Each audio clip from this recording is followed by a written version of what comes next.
In the previous video on memorization, we discussed going backwards, as it were, memorizing the last thing first and then moving before that and so on, so that you can actually get through a scene, a monologue.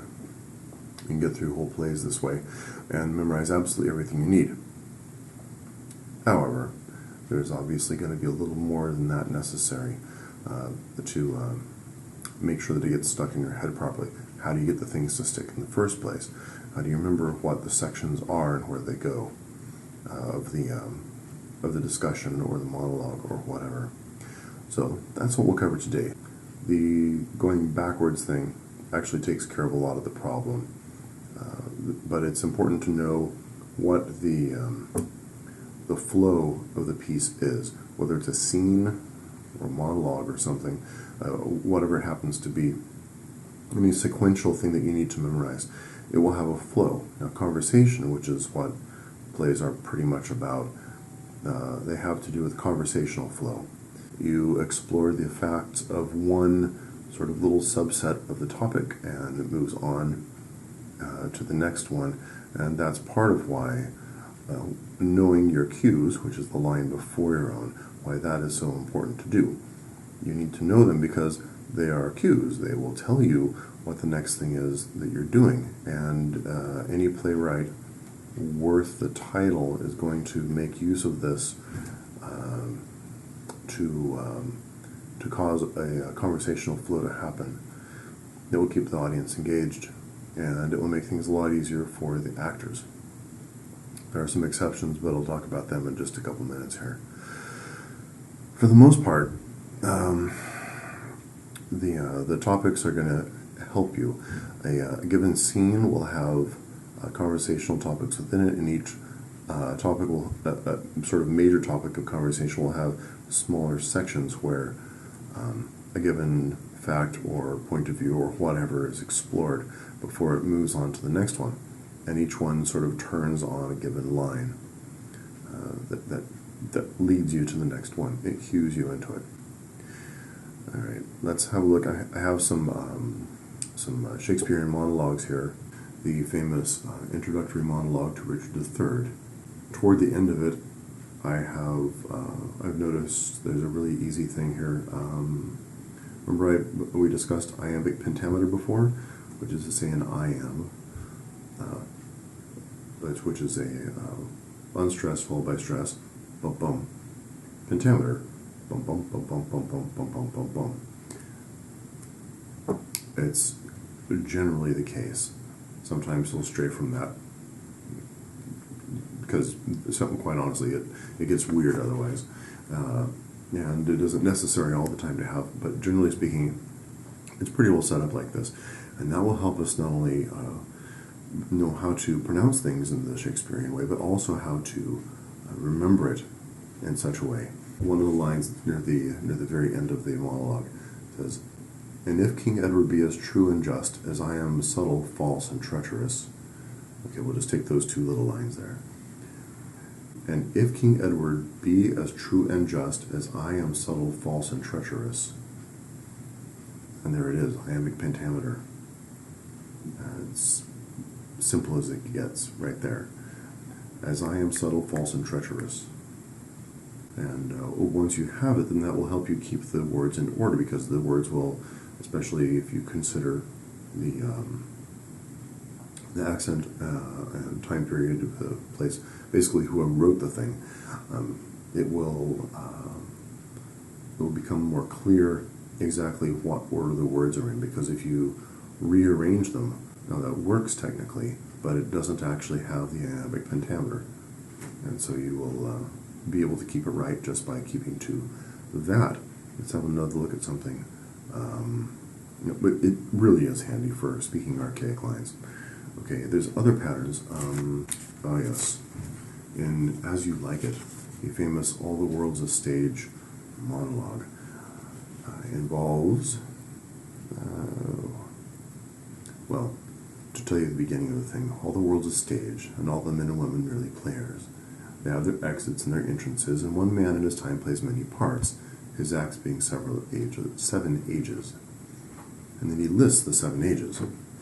which is essentially the entire rest of the monologue. And when you look at each one, each age begins a different way. At first the infant, then the whining schoolboy, and then the lover, then a soldier, where's my next one? And then the justice, the sixth age shifts, and last scene of all. Okay, those last two have a different pattern than the first ones, which go back and forth from at first or and then, alternating with just straight up then. At first the infant, then the whining schoolboy, and then the lover, then a soldier, and then the justice. Now, what does this mean? Nothing really, but it helps us remember the thing, and that alone is worth the trouble. When you notice little things like this, you'll find it actually makes it easier. There's other ones where there will be some adjectives, and I will notice, I'll pay attention to whether they are in alphabetical order or reverse alphabetical order, or if they make an acronym that is similar to some other acronym that I'm aware of. And using that will help it stick in my head.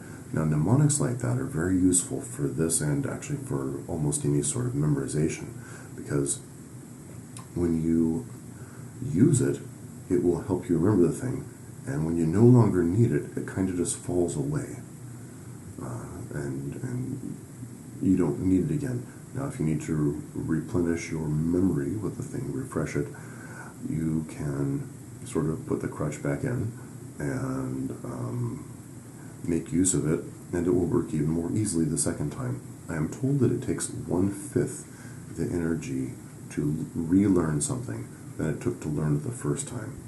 And that is very good news indeed for anyone who has to relearn a play that they've done sometime before. You know what? I just reminded myself of something. I think that I should point out that the topics don't necessarily are going to flow in a way that makes sense. Sometimes, and a good playwright will do this on purpose, a bad playwright will do it because they're lousy at conversation. The thing will be a little on the random side. Let's see if I can find... here we are. Much Ado About Nothing. Benedict is trying to figure... He has been told, because he has overheard somebody who planted in his mind the idea that his nemesis of wit, Beatrice, is in love with him, and his brain is all astir now. So he actually goes back and forth in topics, and it's not as bad as it sounds. But the fact is, he's flustered, and so he goes back and forth between, this is how I should react, and my goodness, this is happening, and wait, so this is what I should do. This means this and this, and it actually goes back and forth. He's essentially having two different conversations with himself simultaneously, and it goes back and forth between them.